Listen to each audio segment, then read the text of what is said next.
So I got more stuff on Elijah that I want to do. Um, Back to Malachi 4. If you read this whole book, it is talking about the two of them coming.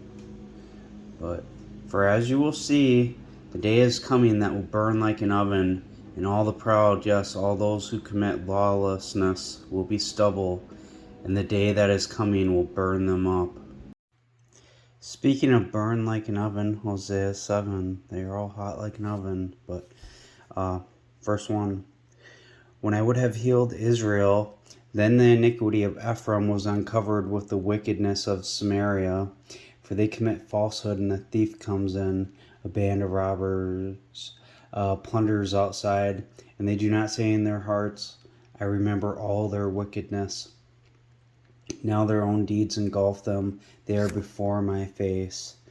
Now from Isaiah, talks about I am El who hides myself, and I did not say search for me in vain. And that's Isaiah 45. Will come over to you, and they will be yours. They will come after you, and they will come over in chains, and they will fall down to you. They will make a request to you, saying, surely El is among you. There is no one else, no other Elohim. Truly you are an El, hiding himself, Elohim of Israel, the Savior. They will be ashamed and all that. There's connections there. And verse 19, I have not spoken in secret in the dark place of the earth. I did not say to the seed of Jacob, search for me in vain. I am Yahweh, speak righteousness. I declare things that are right. So back in Hosea 7, and think too with that wickedness of Samaria, when you get up into Hosea 8, verse 5, he has rejected your calf, Samaria. My anger burns against them. How long before they obtained innocence?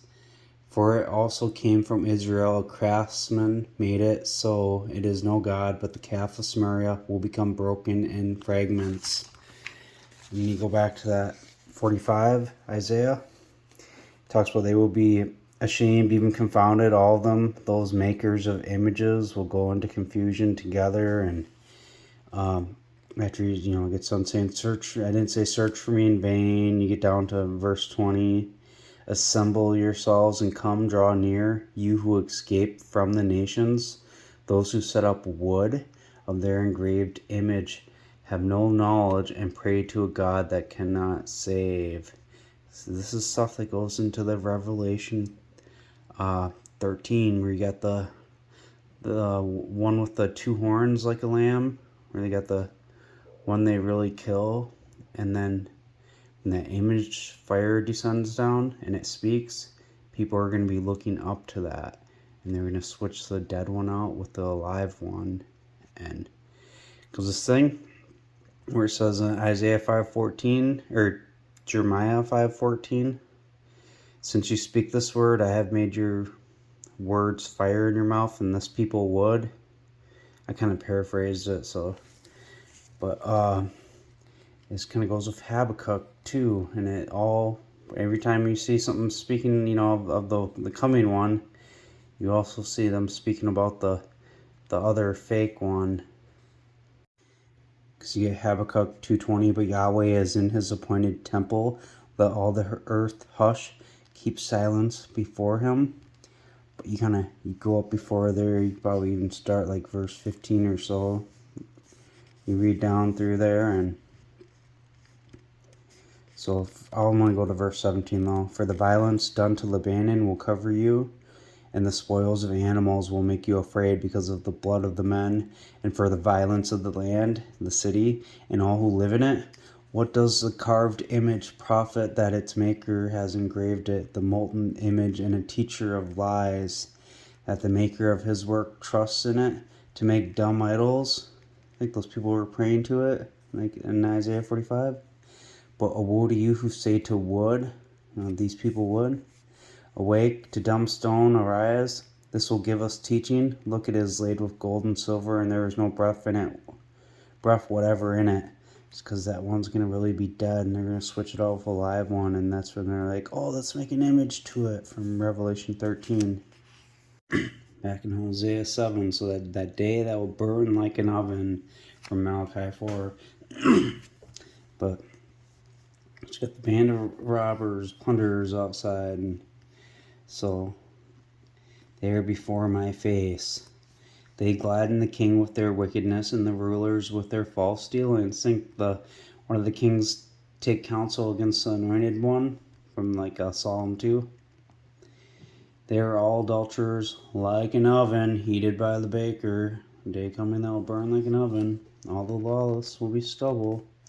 He leaves stoking it after kneading the dough until it is leavened in the feast day of our king.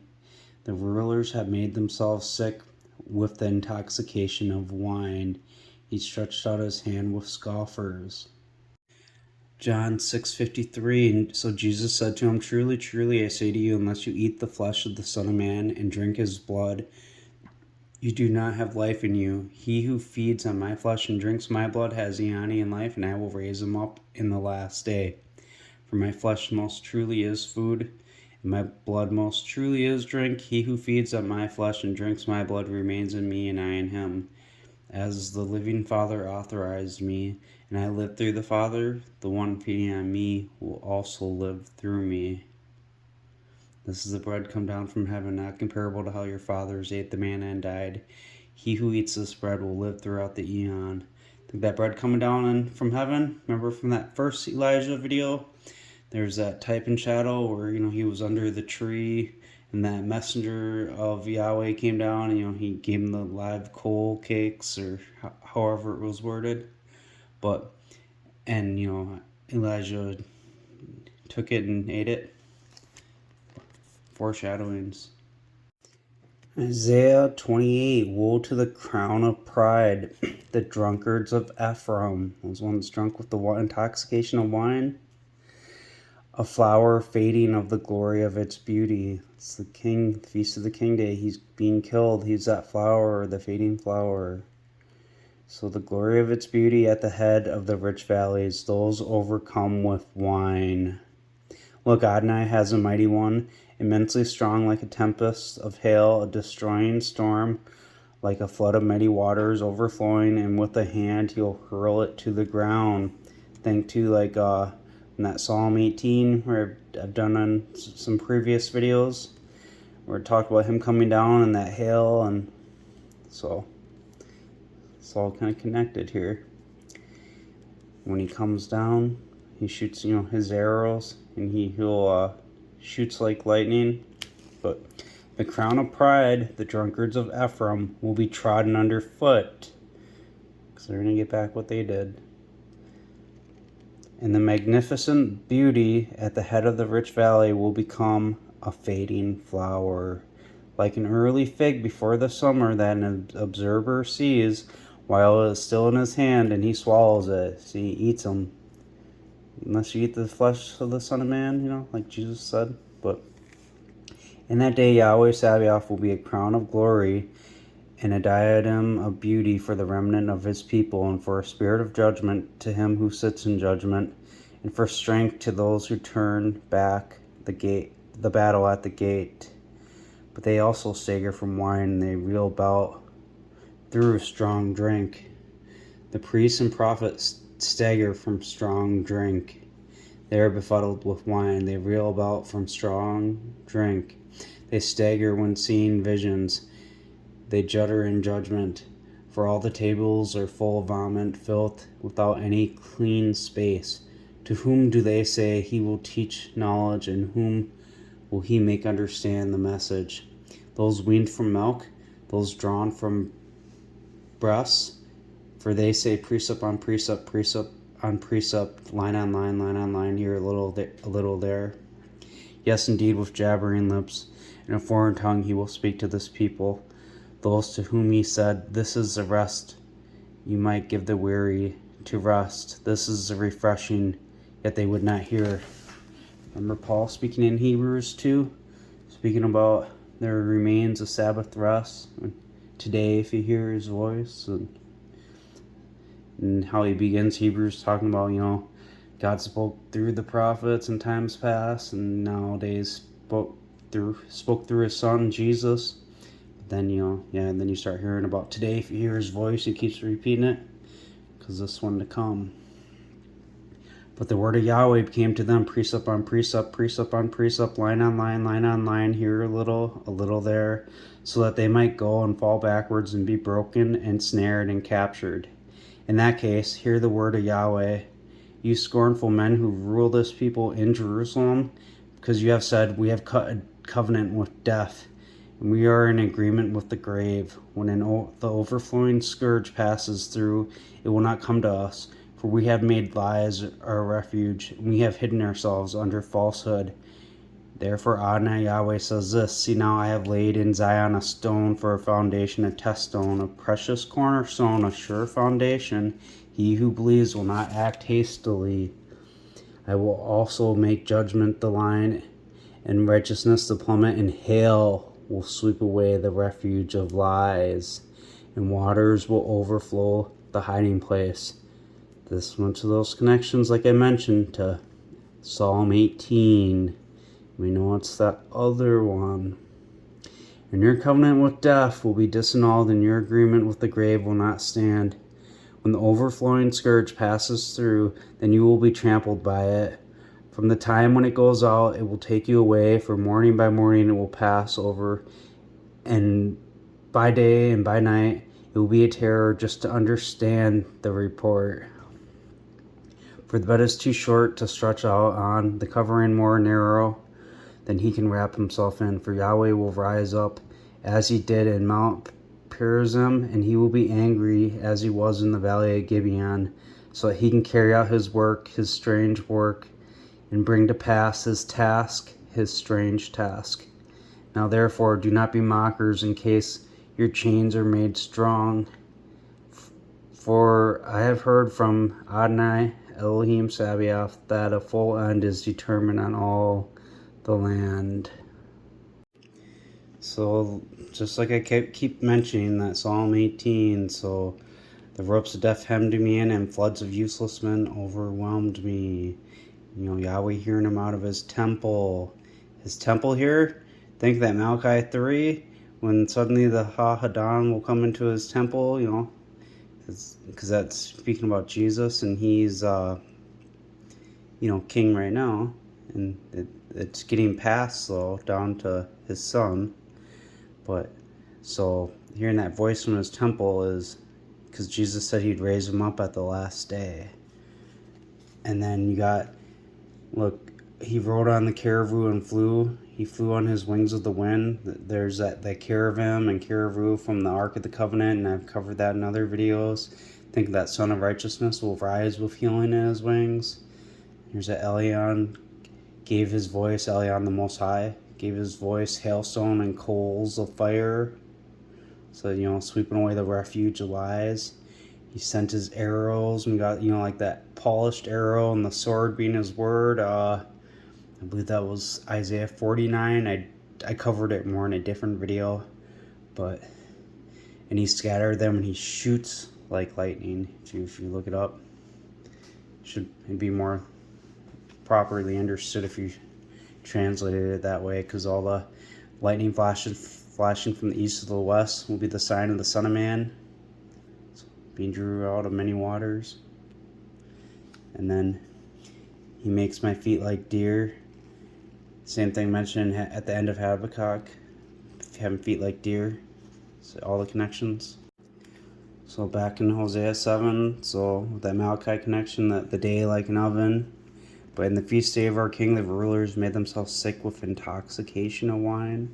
So those other ones were, drunk with wine, but it was, you could see how it was their anger. He stretched out his hand with scoffers, for they have made ready their heart like an oven while they lie in wait. Their anger smokes all night. That's their wine intoxication, their anger. And in the morning, it burns like a flaming fire. They are all hot like an oven, and they have devoured their judges. All the kings have fallen. There is nobody among them who calls out to me. So remember, they're before my face. So Ephraim is the anointed one among the peoples, a cake not turned. That's a burnt offering. When you look it up, that's the same word they put as anointed in Psalm 92. Psalm 92. Give thanks to Yahweh and sing praises to your name. O Elyon, think the Most High, that one coming down to, to speak his words with the hail and, sweeping away the refuge of lies. And so that scattering shoots like lightning, Psalm 18. And look, you get down here, verse 10. But you will exalt my horn like a wild oxen's. I will be anointed with fresh oil. Anointed with fresh oil, that's that same one where they put Ephraim has mixed himself among the people. Which, it's the prophets speak in parables. It's written that way intentionally. When you understand the full story, it all comes together, because this is that Deuteronomy 33:17 prophecy of the firstborn bullock is his glory, and the horns of a wild oxen are his horns, and with them he'll gore the people to the ends of the earth, the 10,000s of Ephraim and the thousands of Manasseh. So here we go. Back in Hosea 7, so Ephraim being an anointed one, outsiders have devoured his strength. Gray hair sprinkled on him. The pride of Israel testifies to his face. They do not return to Yahweh their Elohim, nor search for him in all this.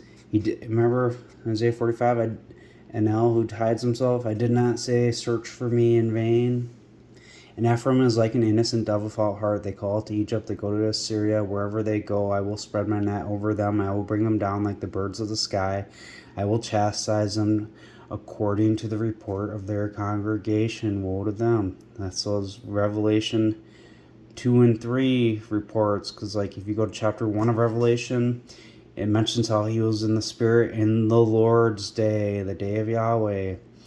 And there's the God who is, who was, and who is coming. And so he's standing there before Jesus, speaking to him. And then boom, he hears a voice behind him. And he tells him, write down the things you seek. So when he turns around, there's those 7 lampstands.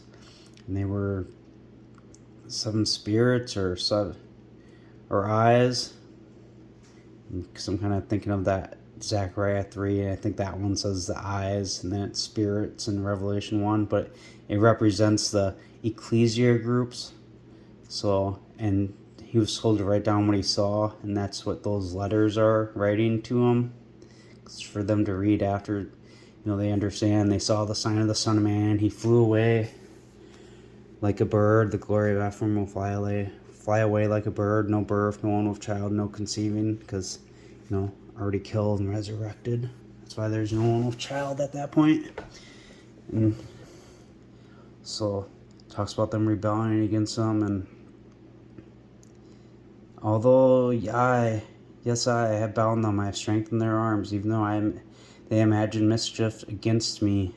They return, but not to him on high. They are like a deceitful bow. Their rulers will fall by the sword because of the anger of their tongue. And this will be their ridicule in the land of Egypt. See, they return because, look, they're going to be in their churches. Those unclean frog spirits coming out there is those tails. Because the dragon pulling people down, 1/3 of the stars with his tail is those false prophets in the church. They're going to teach against this. And they're going to come back and they're going to still be like, oh, we love Jesus and all that, but they're going to have nothing to do with the Ephraim king.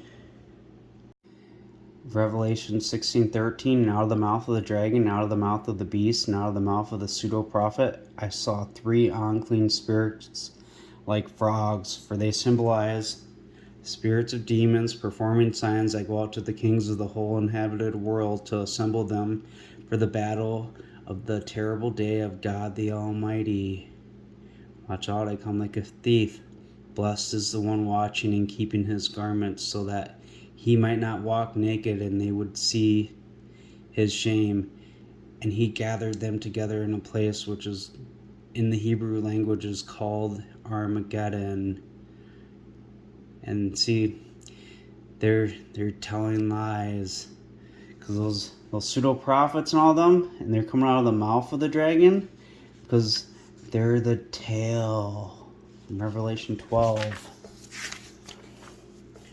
Revelation 12.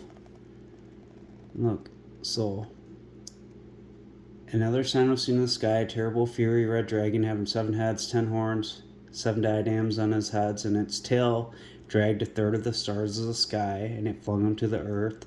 And the dragon stood before the woman to give birth, so that when she gives birth, he might devour the child. And she gave birth to a son, a male, who was going to shepherd all the nations with the iron rod. Her child was caught away to God and his throne. So this is that burnt offering. Ephraim is a cake not turned. It is the anointed one, a cake not turned. So you get it? And then he flies away like a bird, no conceiving. He goes up there. And then, it mentions how they'll be chastised according to the report of their congregation. And he's planted in a pleasant place. And he gives his sons away to the murderer. This is just for that time times half a times 1260 days.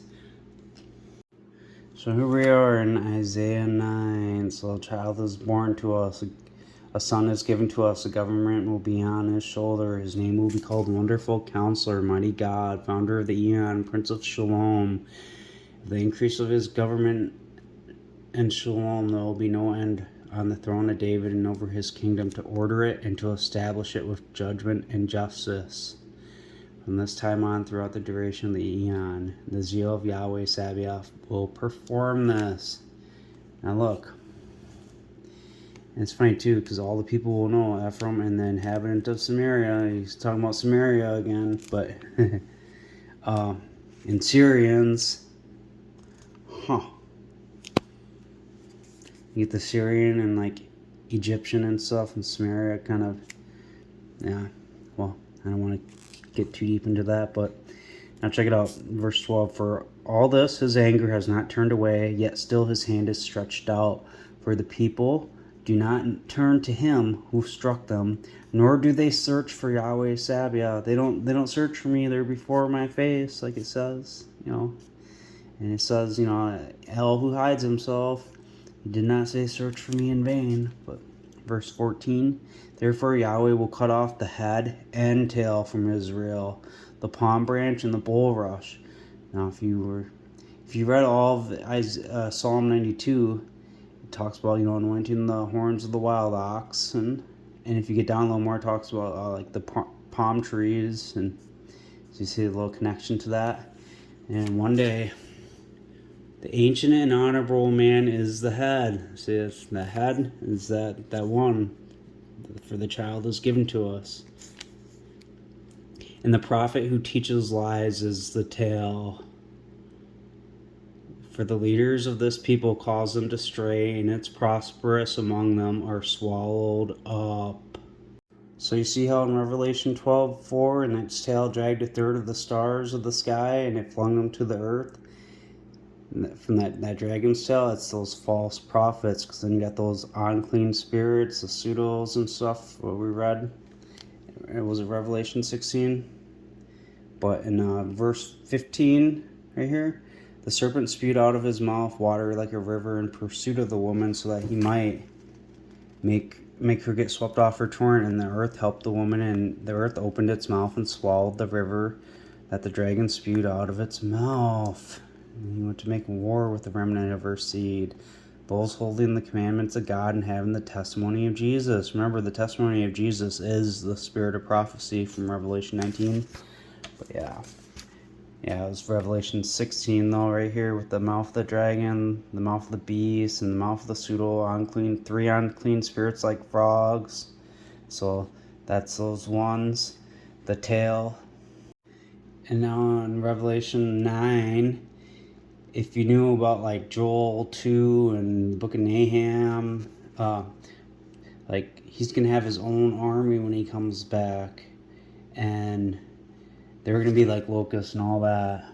Like right here, check it out. A third of men were killed by these plagues.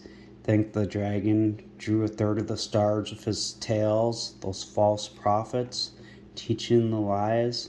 these people will probably think they're fighting Satan and fallen angels.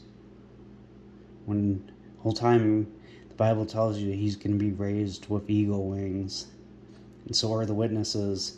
Because when you get to the Ark of the Covenant being types and shadows of heavenly things, so those two witnesses are going to raise up with their wings too. It's all right in the Ark of the Covenant, right in the foreshadowings. Spoke about in the Mercy Seat Ark of the Covenant video. So, and by smoke and the brimstone that was issued out of their mouth, think Isaiah 34, with the wild bulls coming down, there's smoke and brimstone coming out. Isaiah 34, he's got a sacrifice in Basra, a terrible slaughter in the land of Edom. And you know where the eagle raised up? It was in Basra, and that's Jeremiah 49. And I think it's verse 22. But that's out of the north.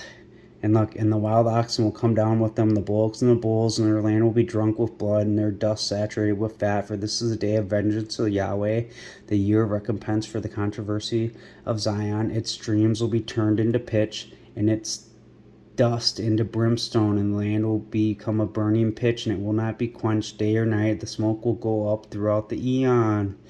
The smoke of their torment going up. You get it? So, and that's those tales. The third men were killed by these plagues, and by fire, and by smoke, and the brimstone that issued out of their mouths. The power of the horses is in their mouth. Their mouth is that head, that ancient and honorable man, the leader, the military commander. And in their tails, the tails, those pseudo-prophets, for their tails are like snakes having heads. A dragon with the 7 heads and 10 horns, however it's worded in Revelation 12. But you get it? It's those false ones teaching lies against this truth. So back in Hosea, so we know about Ephraim being anointed one, a cake not turned, and going to chastise them and all that. And so put the ram's horn to your mouth. He will come like an eagle against the house of Yahweh. So ram's horn, remember, I've spoken about in past videos. Maybe you've seen it, maybe you haven't, but I've got some books on videos on the book of Daniel, and I spoke about a vision I had and how that helped me show the prophecy with the ram's horn. And there's a one that comes up later that he was that higher one. That's this one that Ephraim, the cake not turned, is what I'm telling you now. But he will come like an eagle, because look, he is going to be raised with eagle wings, but he is also going to be against the house of Yahweh. Just being an Israelite won't make you safe from it, because you'll have to follow his commandments. Like Jesus said, "Why do you call me Lord, Lord, and not do what I say?" Same thing here, because a lot of them, they're going to have that tail of the dragon, the false prophets telling them lies, and they're going to believe it, and they're going to fight against them, and they're going to think that they're righteous, that they're going against the Antichrist, because they have transgressed my covenant and rebelled against my law. Israel will cry to me, "My Elohim, we know you." Israel has thrown off good. The enemy will pursue him. They have appointed kings, but not by me. They have caused rulers to bear rule, and I made no acknowledgement. Out of their silver and their gold, they have made elaborate idols for themselves, so that they might be cut off. Think too, there's in Jeremiah talks about Judah being like silver and being reprobate silver, but he has rejected your calf, Samaria. My anger burns against them. Think this, that one with the lamb, like with 2 horns, like a lamb. So this goes back to that mark of the beast, which I've got some videos speaking on the mark of the beast, about the image coming down and all that. So how long before they attain innocence? That's at 1260 days, once he goes up and before he returns. But then there's some other higher numbers mentioned in Daniel, and that's probably dealing with the time from when he comes down. There's silence, and then there's gatherings, and sealing. So But for it came from Israel, craftsmen made it so it is no God, but the calf of Samaria will be broken in fragments. For I have sown the wind, and they will reap the whirlwind. That's when he comes back down and boom, takes them out. They're going to make war against him. It has no stalk, and the bud will never yield meal. If it does yield, foreigners will swallow it up. Israel is swallowed up. Now they will be among the nations, like utensils in which there is no pleasure, for they have gone up to Assyria, a wild donkey alone by himself. Ephraim has hired lovers. Yes, even though they sold themselves among the nations, now I will gather them. You get it? Because, like I was telling you, his burnt offering, he's dying. He has to go up to the 1260 days. Because that's all you get to 9:11 of Hosea, the glory of Ephraim flying away like a bird. So, though they bring up their children, yet I will make them childless. Yes, and woe to them when I depart from them for that 1260 days. Ephraim, just as I saw Tyrus, is planted in a pleasant place. He's, up in heaven. But Ephraim will bring out his sons to the murderer. Because, they're going to be sons of the living God. So, I will chastise them according to the report of their congregation. So look at that. But they will refrain themselves for a while under the burden of the king of princes. For Ephraim has constructed many altars to sin. They have become for him altars of violating. And if you go to like another reference of like this calf in Samaria, how they speak about that, there's another like a golden calf from I believe it's Exodus 32. But basically, like they were like, oh, this saved us. And they kind of like just denied Moses who did it, because God was with them through Moses. And so I have written to him the weighty things of my law. They were reckoned something alien. They sacrifice flesh for the sacrifices of my sacrificial gift, and they eat it. Yahweh does not accept them. Probably think they're doing a good thing when they kill them. Hebrews 6:4, for it is impossible for those who once have been enlightened and have tasted the most exalted gift and become partakers of the Holy Spirit and tasted a good declaration of God, works of power of the coming age, then fall away to renew them again into submission, crucifying all over again for themselves the Son of God, putting him to open shame. The most sacrificial gift, and they eat it, thinking, unless you eat the flesh of the Son of Man, and like Jesus said in John 6. So now he will remember their iniquity and punish their sins. They will return to Egypt. For Israel has forgotten its maker, and he builds temples. And Judah has multiplied fortified cities, but I will send fire on his cities, and it will burn the citadels. I think, that Jerusalem's going to be surrounded by the archers and stuff from Jeremiah 1. I spoke about in previous videos. But, do not rejoice, Israel, for joy like the peoples, for you have gone whoring from your Elohim. You have loved a harlot's hire on all the threshing floors of grain, because they're going after that calf here, that other one from Revelation. All the ones that aren't written in the book of life. The threshing floor and the winepress will not feed them, and the new wine in her will diminish. They will not live in Yahweh's land. And think too how in Hebrews chapter 3 is, it talks about the houses like with Moses and Jesus, and then it goes to them being in the land 40 years, and today if you hear his voice, and it mentions how and I swore in my anger they wouldn't enter my rest. And today if you hear his voice, but they will not live in Yahweh's land, they will not enter his rest. But Ephraim will return to Egypt, and they will eat unclean things in Assyria. They will not make wine offerings to Yahweh, nor will they be pleasing to him. Their sacrifices will be to them like the bread of mourners, and all who eat it will be polluted. For their bread, for their life will not come in the house of Yahweh. Do not go against the king. What will you do in the solemn day and in the day of the feast of Yahweh? Choose this day who you will serve. For see now, they have gone because of destruction. Egypt will rake them out. Memphis will bury them. Nettles will possess the desirable things of their silver. Thorns will be in their tents. The day of visitation have come. The days of visitation, the days of retribution have come. Israel will come to know. The prophet is considered a fool. The man of the spirit, mad. And think they did that with Jesus too. Like, you can find multiple verses. Like, even his mother was like, "Oh, he's crazy," and people writing him off as crazy. And yeah, same thing's happening with the king. For immense is your distortion, and immense is your provocation. The watchman of Ephraim was with my Elohim. The prophet is a bird trapper snare, and all his way is enmity in the house of his Elohim. They have deeply corrupted themselves, as in the days of Gibeah. He will remember their iniquity, and he will punish their sins. Remember what they did, pay them double.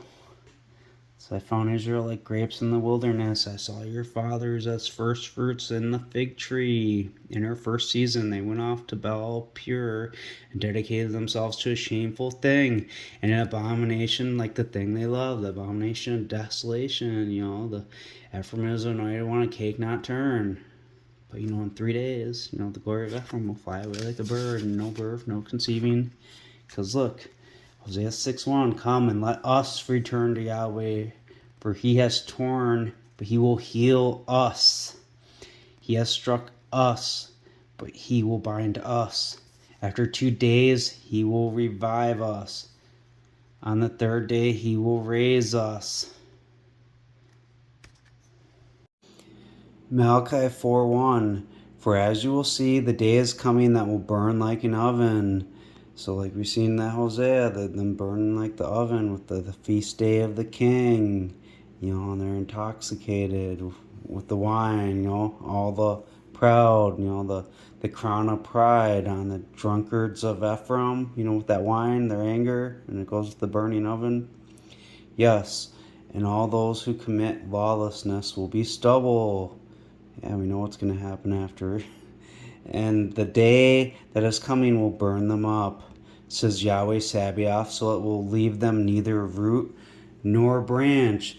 Now, if you watched my last video, you'd get that reference, with the root and the branch, like that stump of Jesse, so we know that line of David, and that branch, so it's like that stick. And you could think of that stick being like that stick plucked out of fire from Zechariah 3, where Joshua was up there, but to you who revere my name, the Son of Righteousness will rise with healing in his wings. So think the glory of Ephraim will fly away like a bird.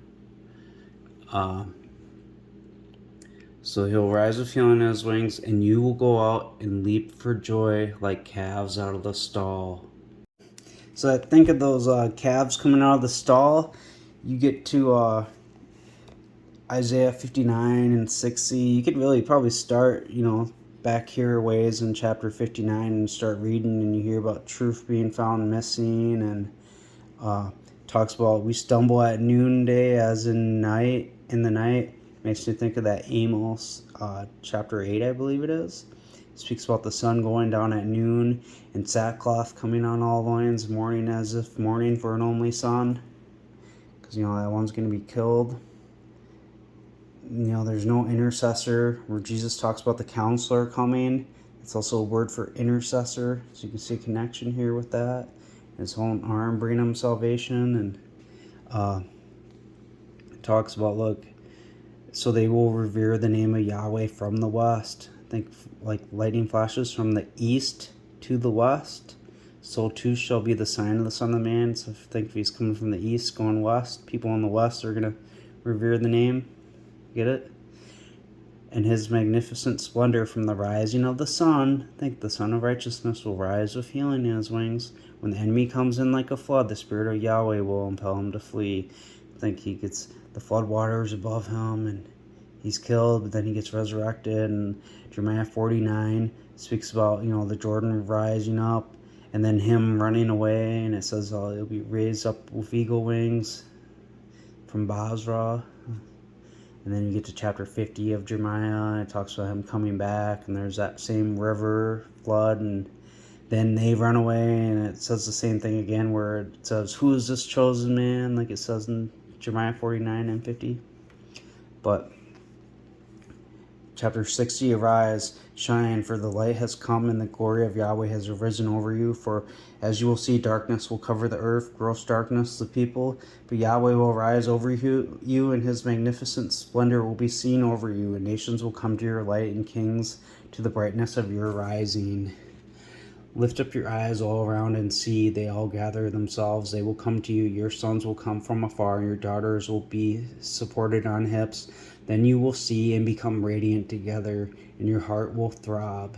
It will be open with joy, I think, like calves out of the stall when the Son of Righteousness rise, the one with healing in his wings.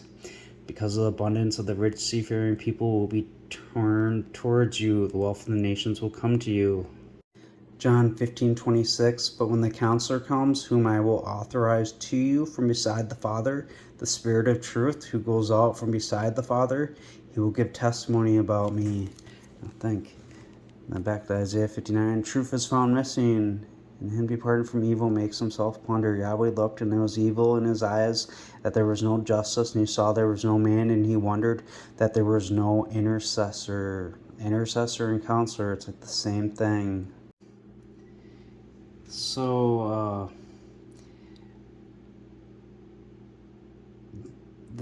your brothers having the testimony of Jesus, revere God, for the testimony of Jesus is the spirit of prophecy.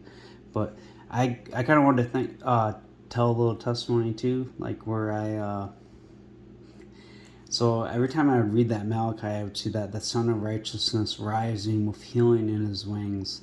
That would really get me, because I remember when I was still in Arizona, I was laying in bed one day just trying to rest, and every time I closed my eyes, I saw eyeballs everywhere, just like too many eyeballs to count. It was really like disheartening and strange to me. I kind of felt tormented thinking about it, and so I'd open my eyes like, and be just frustrated because what was going on. And I close my eyes, and I just see eyes everywhere. And so I open them again, and I end up closing them again. I just see all these eyes, and all of a sudden, I felt wings come out of my back, and I could feel them. They were a part of me, and their movements, like. And all of a sudden, they just went back into my back. It was really weird, and I don't even really like telling this testimony because I know how bizarre it sounds. But yeah, and then I would see that Malachi, and then like that Psalm 8 with the caribou, and you find out how there's the wings on the Ark of the Covenant, and there's little seraphims with the wings in Isaiah 6, and I believe Psalm 68 talks about him having wings, and so many other places too, and then Jeremiah 48 and 49, him with eagle wings, and how I told you in that first Elijah video, about him with his drink, and then my drink changing, and how I brought that to the Psalm 23, Yahweh is my shepherd. And so basically he's been leading me on this stuff, because then I've made this connection, which I didn't put this to it right away either, with the eagle wings, and then him coming up here, where that spirit of the testimony of Jesus is the spirit of prophecy, and this is Jesus saying, be watchful, he comes with the clouds, and every eye will see him, and those who pierced him, and all the tribes of the land will wail over him. See all those eyes I was seeing is all eyes seeing the Son of Man. And he is going to be resurrected with wings. It's been Yahweh leading me. Because after that happened, I left Arizona. Like, I came back up to the north, and basically, and then when I came back, so much cool stuff happened too, and yeah, that's when my drink changed, and when I had those Elijah story connections. So back in Malachi 4, so but to you who revere my name, so you'll rise with healing in his wings. You'll go out and leap for joy like calves out of the stall, and see with that rising in the Isaiah we read, and you will tread down the lawless, for they will be ashes under the soles of your feet in the day I am preparing. But first, that Elijah is going to come first, because as you'll see, I will send the prophet Elijah before the coming of the awesome and terrifying day of Yahweh, and he will turn the heart of the fathers to the sons, and the heart of the sons to their fathers, in case I come and strike the land with a curse. So he's going to come first, and then it's going to burn like that oven, going to be killed, no root or branch, Jesus is killed, Elijah was killed. Not really Elijah, but it's more foreshadowing with the name. Because then you see him rise up as Joshua and Zechariah. Because it goes with the transformation from the firstborn bullock to the wild oxen from the Deuteronomy 33:17 prophecy. But, and it's like that Psalm 110, the voice of Yahweh said to my Lord, to Jesus, sit at my right hand, it's my throne, until I make your enemies a footstool for your feet. Me ashes under the soles of your feet. But remember the law of my servant Moses, that I commanded him in Horeb for all Israel, the statutes and judgments. And this is another cool little connection that, where I said Yahweh is my shepherd and he leads me. Because here's another connection I'll show you of Horeb. Exodus 3. Now Moses kept the flock of Jethro, his father-in-law, the priest of Midian, and he led the flock to the edge of the desert, and he came to the mountain of Elohim, to Horeb. He said, remember my law, to Horeb. But, and the messenger of Yahweh appeared to him in a flame of fire out of the middle of a thorn bush, and he looked, and there was a thorn bush burning with fire, and the thorn bush was not consumed. And Moses said, now I will turn aside and see this wonderful sight, why the thorn bush has not burned. And when Yahweh saw that he had turned aside to look, Elohim called to him out of the midst of the thorn bush, and he said, Moses, Moses, and he said, here I am. And so what made me realize too that it was a vision he saw, because look, the bush burning with fire and the thorn bush was not consumed. It was a vision, and what made me think of that was that first vision I received, which I told you guys about in a previous video, where it was all dark in front of me, and all of a sudden I seen a light in the distance, and it came in close, and I recognized it to be Jesus, and all of a sudden I was lifted up a few different times, and I was on like a mountain one time looking down across the river, and I saw Jesus in the bottom walking with his cross and going to his crucifixion on the other side of the river. And then I was kind of lifted up again, but I was on a hill, but before I realized I was on a hill, I was in these bushes, because I stuck my hands in front of me, and I cleared the way. And then, I was on a hill, and I saw train tracks as far as the eye could see, just directly below in front of me. And so it made me realize, that bush was a vision. Because, like how I was in bushes in my dream. And so that was pretty cool, because he leads me.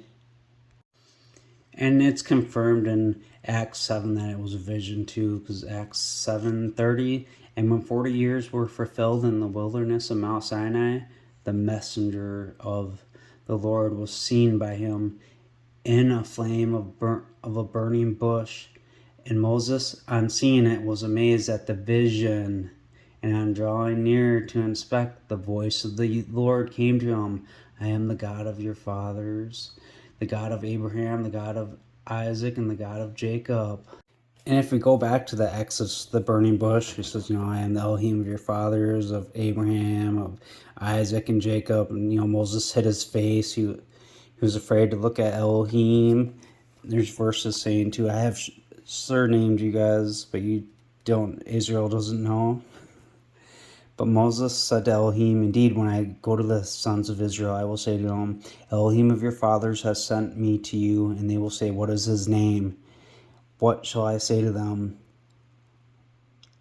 So, and they know the Elohim of their fathers is Yahweh, because you shall say to the sons of Israel, Yahweh, Elohim of your fathers.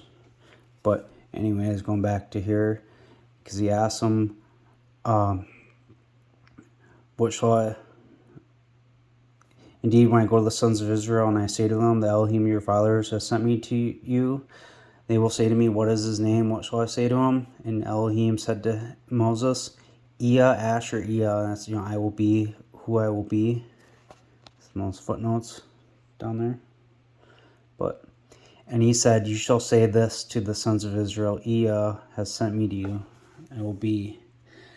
And Elohim said to Moses, you shall say this to the sons, Yahweh Elohim of your fathers. They know his name is Yahweh, but Elohim of Abraham, Elohim of Isaac, and Elohim of Jacob has sent me to you. This is my name throughout the eon, and this is my name by which I am going to be remembered from generation to generation. See, Moses knew that was a vision of that Elijah coming one to be king later, because look, he wrote in Deuteronomy 33, 13 through 17, he's, talking about the Joseph blessing, he's blessed with all the lands, it's like the fullness right there, because verse 16, with the best of the land and its fullness and the favor of him who lived in the bush. It was a vision he saw, and he told him that was going to be his name from generation to generation. It's like Exodus, I think 6. In that chapter, it talks about, I appear, I'm Yahweh, I appeared to Abraham, Isaac, and Jacob as El Shaddai, but I was not known by my name Yahweh. But anyways, so you see that little connection here with all that Elijah stuff in Malachi. Pretty interesting. But let it come on the head of Joseph, on the top of him, who was set apart from his brother. Like the firstborn of the bullock is his glory, the destined to be slaughtered. And the horns of the wild oxen are his horns, those horns that are anointed. And with them he will gore the people to the ends of the earth. These are the 10,000s of Ephraim and the thousands of Manasseh.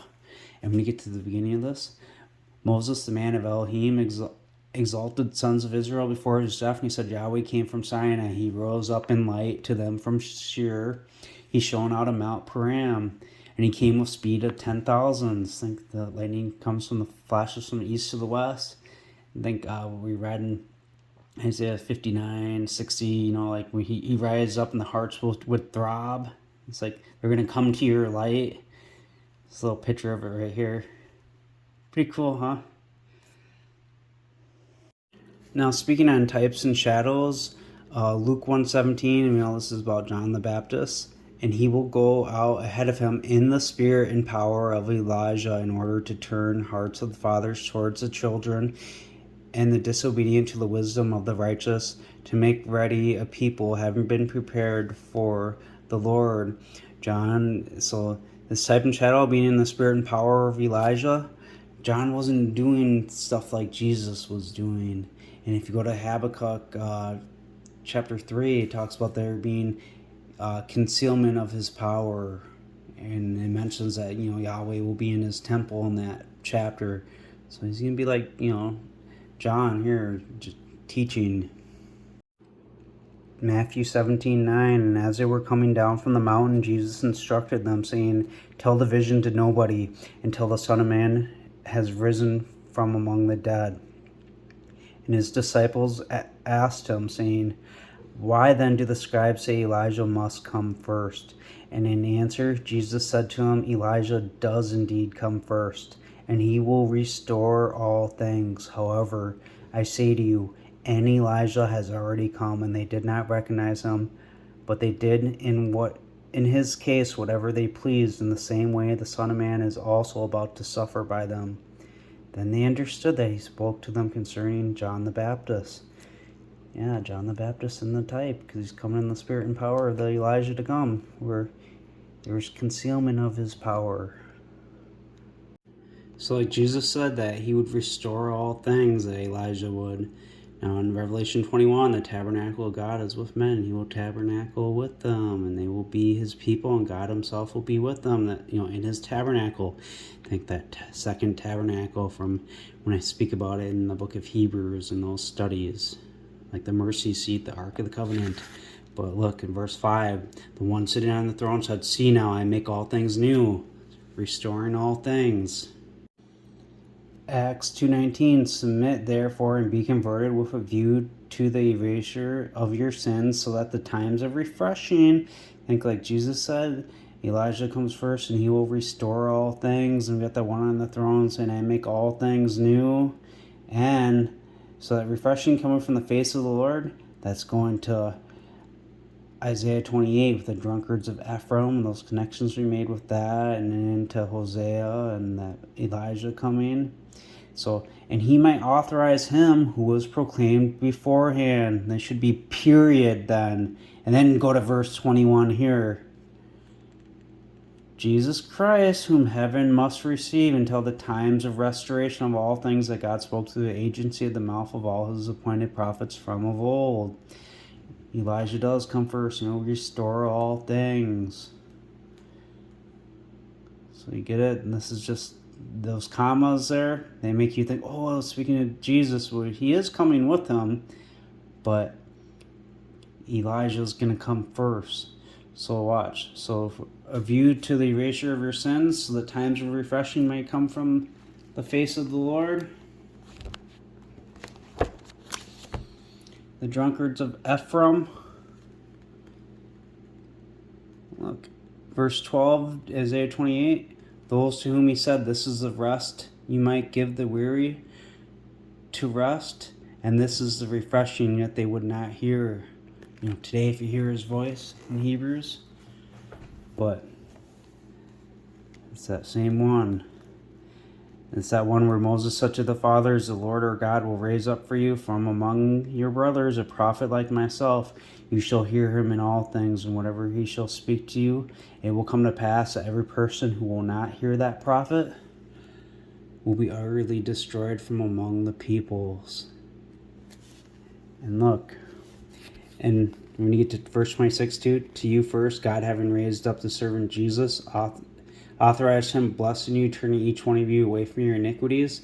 And it's just all spoken to that Jesus would come first in Genesis 48, because then he would have that seed to come afterwards.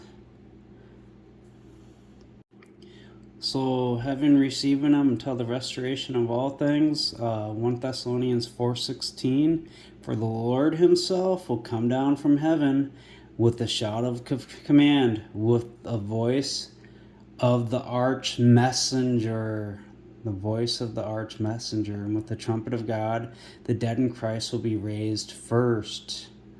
And after that, we, the living, left remaining together with them, will be caught away among the clouds to meet the Lord in the air. So will we always be with the Lord. Because, that Lord in the air, he's that one flying, and the kingdom's coming down here on earth. So